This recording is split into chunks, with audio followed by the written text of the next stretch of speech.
Olá pessoal, e nesse vídeo vamos aí para a terceira parte, falando a respeito das aquisições do final de 2025. Infelizmente esse vídeo está sendo gravado já com atraso, porque teve alguns LPs que foram pedidos na época, até na época da Black Friday, que chegaram bem tarde devido ter sido, devido serem LPs importados. E teve mais um outro que eu pedi em dezembro ainda, mas que demorou praticamente um mês para chegar. Então por isso que eu estou fazendo esse vídeo agora. Mas vamos direto ao ponto.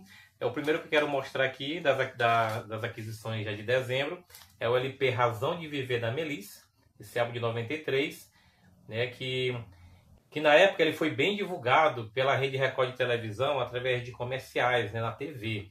É o primeiro álbum que eu lembro de ter uma divulgação assim, em rede nacional. E aqueles comerciais ficaram na minha memória afetiva. E inclusive, depois, o meu pai chegou a comprar um cassete, eu tenho esse cassete até hoje, desse LP, aliás, desse álbum. E ele acabou se tornando um dos meus favoritos, Eu quis justamente o LP devido àquela questão das músicas originais do álbum, porque no CD tinha 20 canções, as 10 do Razão de Viver e 10 do Voz do Coração, que é o LP de estreia da Melissa. Mas eu queria só as 10 mesmo do LP original, Eu não sei por que a Line Records não chegou a lançar o Voz do Coração na edição separada, Naquela época tinha aquela questão de lançar as faixas bônus nos CDs, mas eu prefiro assim mesmo, com as músicas originais do álbum. E esse aqui está bem conservado, uma ótima aquisição aqui para a coleção. O próximo vejamos aqui, Wagner Roberto, Apenas Vaso. Eu posso dizer que o estilo do Wagner Roberto ele é um sertanejo pentecostal clássico. Mais ou menos isso, Se eu estiver errado, alguém me corrige. E eu curto essa fase dos anos 90 do Wagner Roberto, do Apenas Vaso, Nova Aliança, qual foi o outro álbum dessa época, Indiferença, até o álbum do início do ano 2000, que foi o Nosso Encontro. Eu curto muito essa fase dele. E esse LP estava com um preço bem em conta, é um LP que eu gosto, e adquiri sem pensar duas vezes. E tá aqui inteiraço o LP, Wagner Roberto, Apenas Vaso. Eu ainda não tinha nada assim nesse estilo na coleção, mas que bom que esse LP chegou na hora certa.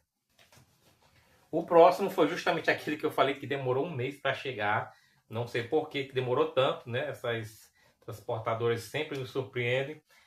Então, e esse LP era justamente o que eu estava mais aguardando, porque é um LP raríssimo. Eu posso dizer raríssimo, encontrado em uma condição aceitável. E esse aqui eu posso dizer que chegou no estado bem aceitável, que é o Bonança dos Cantores de Cristo. Esse aqui eu posso falar que é o LP favorito da minha vida, dentro da música cristã. Porque esse aqui foi o que está no meu top 5 dos mais preferidos da vida. E esse álbum é bem difícil de achar porque muitos colecionadores procuram ele, devido a ele ter sido um disco revolucionário dentro da música cristã brasileira. Foi o primeiro disco com, digamos assim, abertamente com mais influências voltadas ao rock dentro da música cristã nacional. É claro que a banda Êxodos, no início dos anos 70, chegou a compor algumas músicas nesse estilo, em rock, mas eles não chegaram a lançar um álbum. Na época, eu creio que chegaram até a gravar uma fita master, mas não chegou a sair nenhum lançamento. E os Cantores de Cristo já chegou a lançar em 73 o álbum Olhando Infinito, já com influências do rock, com a guitarra já bem presente, mas foi no Bonança que a gente percebe mesmo essas nuances, essas influências de uma forma bem mais forte. E isso foi revolucionário para a época. E esse disco aqui, ele não está assim no estado perfeito, mas está tocando sem pular, está em estado bem aceitável. Aqui atrás a gente tem aqui a lista das músicas, como era de costume, uma foto aqui em tom sépia, dos componentes. Não tem encarte, porque a maioria desses LPs dos anos 70, nem tinha encarte. Ele chegou com a capa um pouco danificada, mas eu consegui dar uma restaurada nela, consegui colar direitinho. Tá super bacana aqui. Vou até tirar o vinil para vocês verem. Aqui com o rótulo da Favoritos Evangélico, que era a gravadora da época. Inclusive meu pai ele tem um exemplar desse disco, mas está muito danificado, e por isso que eu fiz questão de consegui um exemplar ainda bom para colocar na coleção, porque esse disco aqui ele merece muito, né? É um lugar de destaque na minha coleção. E eu recomendo, se você ainda não ouviu esse álbum visionário, escute Bonança dos Cantores de Cristo. Um dos discos mais marcantes da música cristã brasileira. O próximo foi uma surpresa para mim, porque eu nunca tinha ouvido falar a respeito desse cantor, nem desse álbum. É justamente o disco Grand Arrival, do Bring Hayward. É um disco que eu descobri por acaso. Eu estava olhando um sebo online e de repente me deparei com esse álbum lá. E eu fui pesquisar no YouTube, né, para saber para tentar saber como eram as músicas. E para minha surpresa, eu gostei de todas elas. É um álbum dos anos 70, eu ainda não tinha nenhum disco ou CD cristão internacional dos anos 70. Esse aqui é o primeiro que eu tenho, né, dos anos 70.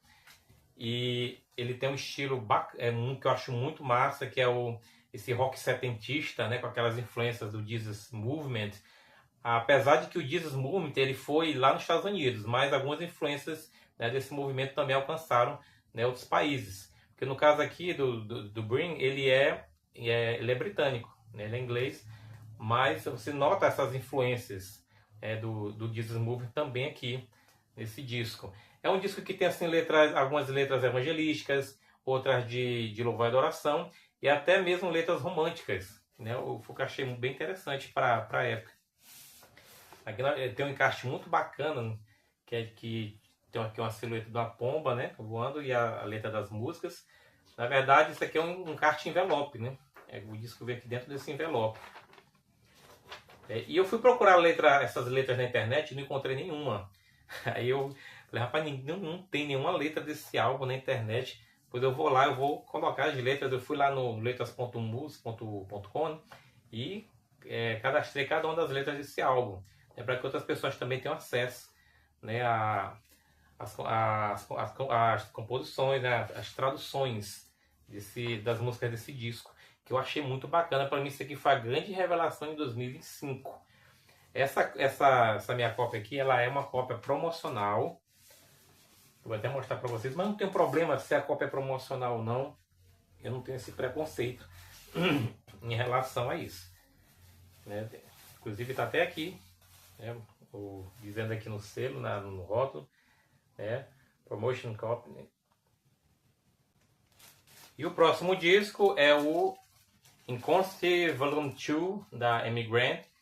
Essa gravação foi dividida em 2 volumes, tem o volume 1, mas o que mais me interessa é o volume 2, né, que é as músicas que eu mais gosto. Eu não sei quando foi que essa edição brasileira foi lançada, se foi nos anos 80, se foi nos anos 90 ainda, que a Bom Pastor ela lançou, né, algumas tiragens nos anos 90. Mas esse aqui da Amy Grant não tem nada registrado aqui em relação à data do lançamento, da distribuição. Uma coisa que eu acho bem interessante nessa gravação é que ela tem o Ed DeGarmo e o Dan Aqui, né, tocando para Amy Grant aqui. Para quem não sabe, o Ed DeGarmo e o Dan Aqui faziam parte daquela banda muito conhecida lá nos Estados Unidos, né, nos anos 80, que é a banda de Garment Key. Que justamente eles tocam aqui em todo esse álbum, juntamente com outros músicos. Né, e eu acho muito bacana a seleção das canções aqui, que traz algumas das melhores canções de Amy Grant, e a participação, né, do Edgar e do Dan Aqui, inclusive em uma das músicas aqui, que é Nobody Loves Me Like You. Muito bacana essa canção. Mas o disco todo também é excelente. Né? E esse aqui chegou em uma boa hora também, porque faz tempo que eu queria essa gravação ao vivo, só que eu não queria pegar mais o CD. Né? Eu mudei de ideia e quando eu vi o LP, eu falei, não, vou ficar com o LP mesmo. E o próximo aqui é em dose dupla, porque são da mesma banda, que no caso de Sixpence None the Rich. O primeiro que eu comprei aqui foi o Divine Discontent, que é um álbum que eu ouvi muito na época da adolescência. Inclusive tem um clipe aqui que tocava muito no Clip Hit, que é Breathe Your Name, né, lá no Hit TV, quem lembra, no início dos anos 2000, né, passava bastante. E esse vinil aqui, gente, ele tem um acabamento assim muito, muito bonito. Eu acho que é o vinil mais bonito que eu tenho na coleção, é ele. Como é um álbum com quase 1 hora de duração, né, ele veio dividido em dois envelopes aqui, né, com o lado A, lado B, lado C e lado D. Porque claro que não ia caber tudo só num disco só. E olha só como é o acabamento desse vinil. Um acabamento lindíssimo. Tanto um como o outro, o acabamento é o mesmo, né? A estética desse vinil aqui, muito linda. O outro, claro, né, também segue o mesmo padrão, né? Muito bacana aqui esse lançamento em vinil. Lembrando que ele tinha sido lançado só em CD e, se eu não me engano, também tinha sido lançado em cassete. E agora ele recebeu uma edição em vinil, né, recentemente. E também o álbum de 97 do Sixpence também foi lançado em vinil. Só que eu não peguei esse porque ele não estava com um valor muito convidativo. E o próximo, né, como eu falei que era em dose dupla, é o Rosemary Hill, né, que foi lançado ano passado. É um EP de inéditas, que é marca o retorno do Sixpence, né, com canções inéditas, músicas muito boas. Né, inclusive aqui tem a letra das músicas, né, nesse envelope onde vem o disco. É o vinil tradicional preto mesmo, certo? Muito bacana a arte desse disco. E quando eu vi assim no valor bacana, eu falei, não, isso aqui eu tenho que levar, porque eu gostei demais desse EP, nem no preço que tava, vale a pena, né, pegar esse álbum, Rosemary Hill, do Sixpence. Se você ainda não ouviu, escute, porque esse álbum aqui é muito bacana. E essas foram as aquisições, né, do final de 2025. Eu espero que vocês tenham gostado do vídeo. Então, até a próxima, gente. Aguardo vocês no próximo vídeo.